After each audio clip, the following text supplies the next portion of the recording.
puis un petit peu dans ce temps-là. Sur le plan de la correspondance que vous avez eue avec Charles Trenet, il y a des lettres, j'ai tout ça devant moi, vous avez apporté des photocopies de correspondance, et on se rend compte, après avoir tout lu ça, Gérard, que c'est vrai ce qu'on disait tout à l'heure, que Charles Trenet aimait beaucoup, aimait beaucoup l'argent. Hein, mais ça apparaissait dans ses lettres. Ça apparaissait de plus en plus dans ses lettres.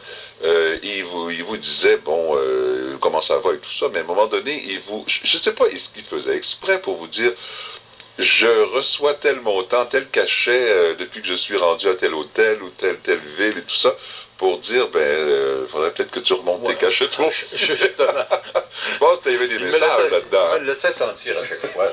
J'ai une lettre ici par exemple, samedi le 30 avril 1949, du Parc Plaza Hotel, Kingsway Boulevard au Maryland, Saint-Louis, Maryland.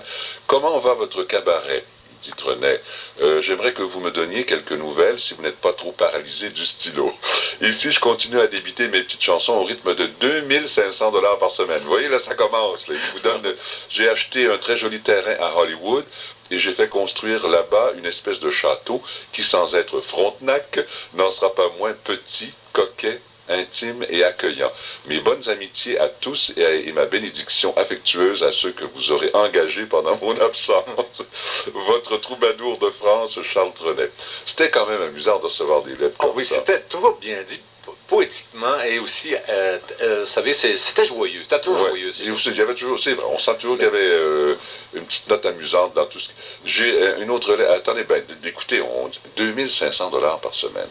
Bon, on est en 49. Ça peut être le salaire d'une personne par année, 149. En 49, hein? Il y a sûrement que ça doit être, peut-être, ça fait, voyez-vous, 250 $ par mois. Ça fait 35$ par semaine.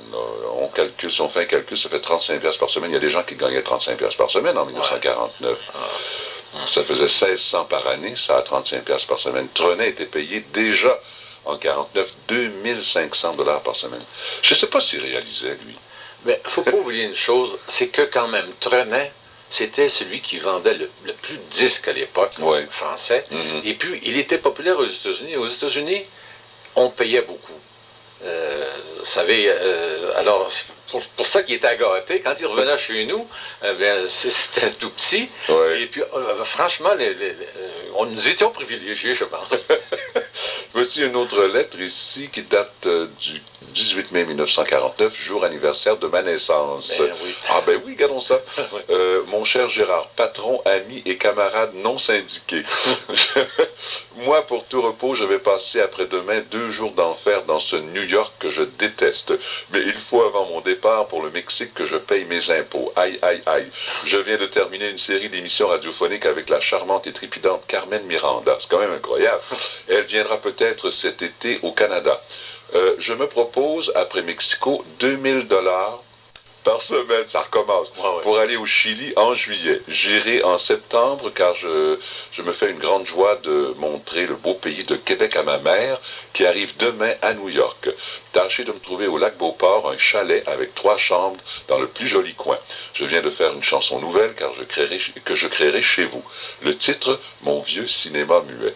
Bien oui. C'est fun, hein? Il avait chanté d'ailleurs. Oui. Hey, mes enfants. À part ça, bon, c'était 2000, 2500. Il y en a une de 5000, là aussi. Il y en a une de 5000. Attends un petit peu que je la trouve. Johannesburg, là, en haut. En 1958, oui. Mon cher Gérard, attendez un peu. Il n'est pas question de vous éblouir avec le prix que j'ai ici, vous vous en doutez, et si vous veniez passer quelques jours à New York, vous verriez que je n'exagère rien en vous disant que mes 7 jours à Québec représenteraient 500 $ de manque à gagner, uniquement sur le cabaret, car je touche 1000 $ à la télévision. Mais vous savez également combien j'aime Québec, plus que Montréal.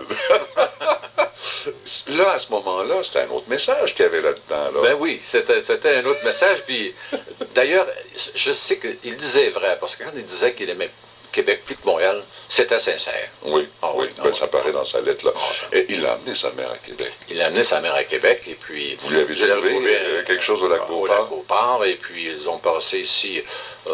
Quel genre de femme c'était sa mère?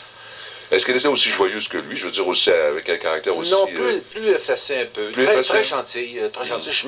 Il venait parfois dans l'après-midi répéter avec Walter Higuer, et puis je m'assoyais, nous autres, notre salle, dans ce temps-là, il y avait des espèces de cabines, là, alors je m'assoyais avec elle dans la cabine, puis elle me parlait, elle s'ouvrait, elle parlait de son enfance, et puis c'est pour ça que j'ai connu bien des choses sur son enfance, et puis toute sa vie, et puis surtout ce qu'elle voyait en lui pour l'avenir, ce qu'elle voyait. Il y avait d'ailleurs une voyante, hein, qui lui avait dit une fois, quand il était jeune, que Charles Trenet, elle savait pas, la voyante ne savait pas ce que Trenet ferait plus tard, mais qu'elle voyait d'immenses foules devant lui. Et puis, plus tard, ben, ça s'est réalisé, ça aurait pu être un politicien. Est-ce qu'elle avait l'air à l'aimer puis à l'admirer autant que lui? Elle l'aimait bien, mais elle l'aimait comme une mère aime son enfant. Oui, c'était pas démesuré comme lui, pas démesuré. L'amour qu'il y avait envers elle. Non, c'était pas démesuré. Lui. Et elle avait bien aimé Québec, comme lui d'ailleurs. Pour elle, c'était l'autre côté de l'Atlantique, une ville aussi provinciale que Québec, que les provinces de France, on peut dire, là. Ça la fascinait, ça. On va écouter une chanson. Je pense que vous l'aimez, celle-là, Gérard, aussi, puisque vous l'avez notée sur votre liste. Que reste-t-il de nos amours? Oh oui. C'est une de vos chansons préférées de Trenet. On vous la fait tourner pour vous, avec plaisir.